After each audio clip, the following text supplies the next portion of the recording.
আসসালামু আলাইকুম বন্ধুরা, আজকে এই ভিডিওতে দেখাবো কিভাবে এয়ার কম্প্রেসারে অয়েল ভরতে হয় এবং কতটুকু পরিমাণ অয়েল ভরতে হয়।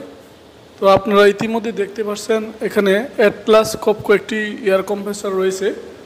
তো আমরা এই যে অয়েল সেপারেটর, সেখানে আমরা অয়েলটা প্রথমে ড্রেন করব। দেখেন আমি ইতিমধ্যেই ড্রেন করে নিচ্ছি। দেখেন ড্রামের মধ্যে অয়েলটা কালো হয়ে গেছে।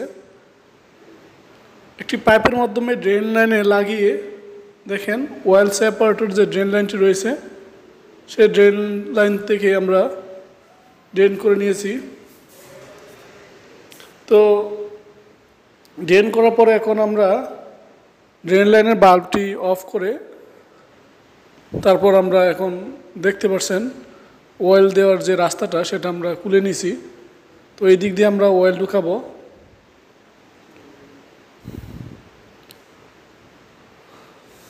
তো কী পরিমাণ অয়েল দিবেন সেটা ডিপেন্ড করবে অয়েল সেপারেটর উপরে।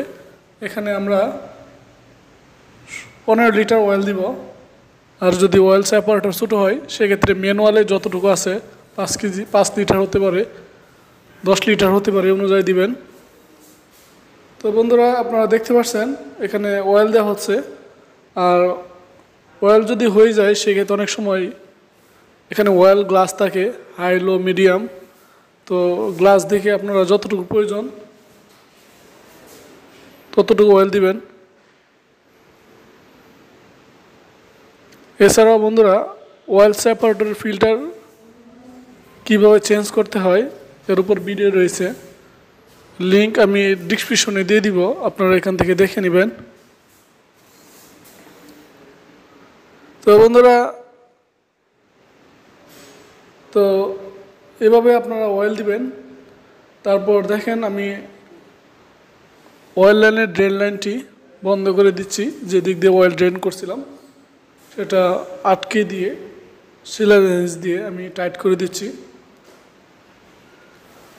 তারপর যদি আপনার কোনো বিষয়ে জানতে ইচ্ছে হয় তাহলে কমেন্টে জানিয়ে দিবেন, আমরা উত্তর দেওয়ার জন্য চেষ্টা করব ইনশাআল্লাহ।